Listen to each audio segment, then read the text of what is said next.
दानिश कुरैशी जी, दानिश कुरैशी जी, देखिए मैं पहले भी कहता आया हूं कि जो असदुद्दीन ओवैसी साहब हैं वो बहुत सोच समझकर बोलते हैं कि कब क्या बोलना है क्या नहीं बोलना है। उनके पास शब्दों की बिल्कुल भी कोई कमी नहीं है, लेकिन क्या फिर भी जानबूझ के ऐसे विवादास्पद तरीके से बोला जाता है कि जिसका मुद्दा बने? देख, क्या विवादास्पद आपको लगा, बताइए क्या विवादास्पद?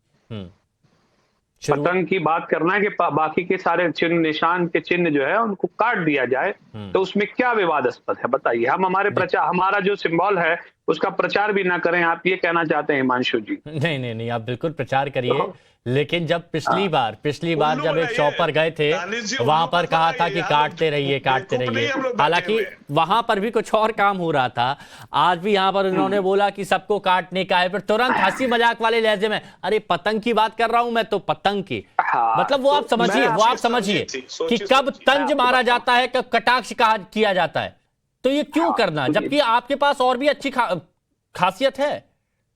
हाँ, मैं आपको आपका जो टाइम्स नाउ जो ग्रुप है पूरा, उसका एक इंटरव्यू के अंश आपको याद दिलाता हूँ, आपको याद हो तो। मोदी जी का इंटरव्यू लिया गया था, उसमें मोदी जी ये कह रहे थे कि 2014 से लेके अब तक जो मैंने किया है ये तो सिर्फ ट्रेलर है। वो क्या ट्रेलर था? कभी ये पूछा, ये भारतीय जनता पार्टी के किसी नेता से किसी ने पूछा? किसी ने नहीं पूछा। तो क्या ट्रेलर हम ये समझे कि जिस तरह से इस देश का जो पूरा पैसा था वो अपने धनपतियों को दे दिया, ये ट्रेलर था? या यहाँ जिस तरह से मणिपुर में दंगा होता रहा वो ट्रेलर था? या बाकी का जो महंगाई और बेरोजगारी का जो फ्लो चल रहा है ये ट्रेलर था?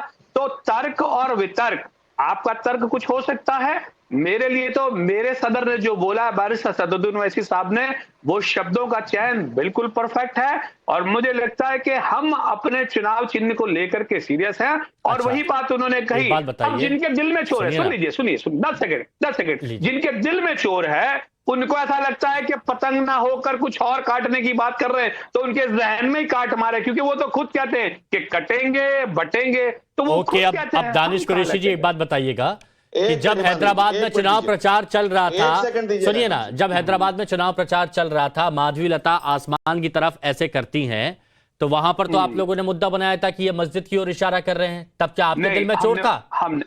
हमने मुद्दा नहीं बनाया था, सुनिए मेरी बात। लोगों ने जाकर वहां जा मस्जिद का जो AIMIM की तरफ से नहीं कहा गया था कि ये माहौल खराब करने के लिए निशाना बना रहे हैं मस्जिद को?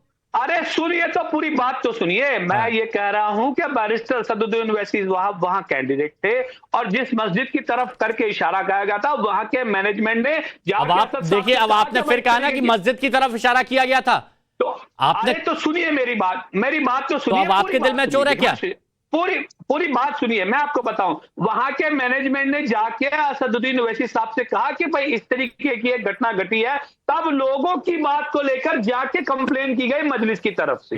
आप समझिए, वो असदुद्दीन ओवैसी साहब का स्टेटमेंट नहीं था, और उसके बाद वो चीजें सामने आई आपको तो माधवी लता के मामले में। तो चलिए लाइए, बताइए। मैं अभी इनके निशाने पे अगर इनका कोई चुनाव चिन्ह या कोई दूसरी चीज का इस तरीके का हथियार लेके वो करूंगा तो रिजवी साहब, अरविंद जी बस 1 मिनट और दीजिएगा, जवाब देना चाह रहे हैं धनंजय जी, प्लीज दे दीजिए जी। ठीक है धनंजय जी। ठीक है जी। देखिए ऐसा है जो कह रहे हैं काटने कटने की बात, तो लड्डू बांट के त्योहार कौन मनाता है और गला काट के त्योहार कौन मनाता है, ये दुनिया से छुपा हुआ नहीं है। और कत्लो गारत किसकी मानसिकता में है, ये अल्लामा इकबाल ने जो कहा है मैं उसी को दोहरा देता हूं। अल्लामा इकबाल ने कहा है कि क्या तमाशा हुआ इस्लाम की तकदीर के साथ, अल्लामा इकबाल के शब्द हैं कि क्या तमाशा हुआ इस्लाम की तकदीर के साथ, कत्ल शब्बीर हुए नाराए तकबीर के साथ। तो जिन लोगों ने नाराए तकबीर लगाकर मोहम्मद साहब के नवासे को करबला के मैदान में कत्लो गारत में किया, वो बात पंतन की नहीं कर रहे हैं, वो बात पते की कर रहे हैं। उनके दिल में जो हिकारत भरी हुई है, जो नफरत भरी हुई है, जो सोच में जहर भरा हुआ है, वो बात उसकी कर रहे हैं। और उसी की बात कर रहे हैं, वो इशारा कर रहे हैं जो ईरान में, जॉर्डन में, सीरिया में, लेबनान में, ईरान में, इराक में जो सभी जगहों पे हो रहा है, जो जल्दी से फिर बाकी मेहमान हो रहे हैं, जल्दी से कुरैशी जी। बिल्कुल को पाकिस्तान किया, ठीक है, बोलिए। ठीक है, देखिए धनंजय बहुत बड़ा प्रहार किया, बहुत तेज प्रहार किया आपने, जवाब दीजिए।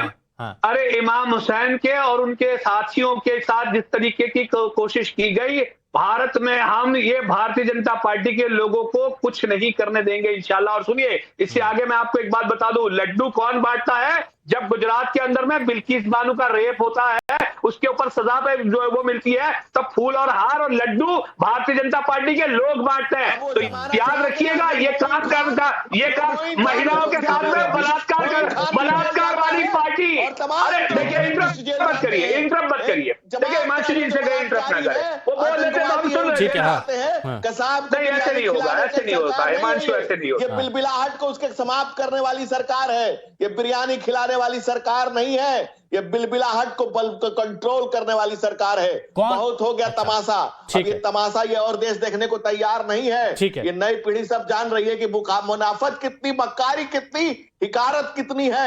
और जो ओके, ठीक है, नहीं, सबकी बात सुनी।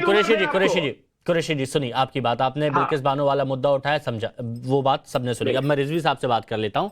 नहीं 10 सेकंड। अच्छा, ले लीजिए 10 सेकंड, प्लीज लीजिए। देखिए, मैं वही कह रहा हूँ कि ये लड्डू की बात कर रहे हैं। लड्डू किसने बांटे हमने देखा, मणिपुर में लड्डू किसने बांटे हमने देखा।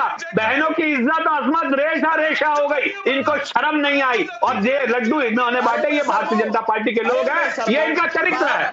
अच्छा ठीक है, एक मिनट रिजवी साहब, एक मिनट मुमताज आलम रिजवी साहब, एक बात बताइए, आपके हिसाब से कौन सा बयान गलत है? क्या इस तरह की बयानबाजी, इस तरह की बातें, क्या दूरी नहीं बनाई जा सकती है कि कहीं पर कोई मुद्दा बने? देखिए, इसमें दो चीजें हैं, मुझे लग रहा है। एक तो ये है कि जैसे को तैसा, जो जैसा करता है वैसा उसको मिलता है। नंबर एक बात, जिस तरह की जबान सियासत में शुरू की गई है, काटने की, बांटने की और ये तमाम, तो जैसे को तैसा, नंबर एक। नंबर दो कि ऐसा लग रहा है कि हमारे देश में लिटरेचर, साहित्य पढ़ना लोगों ने बंद कर दिया, तो वो मुहावरे की जबान नहीं समझते। नंबर दो। नंबर तीन, ये जो मैं कहना चाहता हूँ वो बहुत इम्पोर्टेंट है कि आप देखिए, ये जो आज की सियासत है, खास तौर से हिंदुस्तान की, वो अगर आप समझेंगे तो आपको अंदाजा होगा कि यहाँ न कोई कटने जा रहा है, न कोई बंटने जा रहा है, और न कहीं कोई काटने की बात कर रहा है, न कोई बांटने की बात कर रहा है। तो इसलिए ये जो एक दूसरे पर इल्जाम है, मैं समझता हूँ कि बिल्कुल बेबुनियाद। आप बताइए कि बीजेपी को क्यों ऐसा लगा, उसकी वजह मैं बताता हूँ। क्योंकि जो जैसा होता है उसको वैसा ही समझ में आता है। क्योंकि बीजेपी, शर्मा जी एक minute please, Sharma ji please, Sharma ji पूरा मौका दूंगा, प्लीज थोड़ा सा रुकिए। मैं जो कह रहा हूँ हिमांशु जी, मैं सिर्फ ये कह रहा हूँ कि चूंकि बीजेपी चाहती यही है कि देश में कटने की बात हो, देश में बंटने की बात हो, इसलिए अगर पतंग कटने की बात होगी तब भी उसको उठा लिया जाएगा, जो जैसा समझना चाहता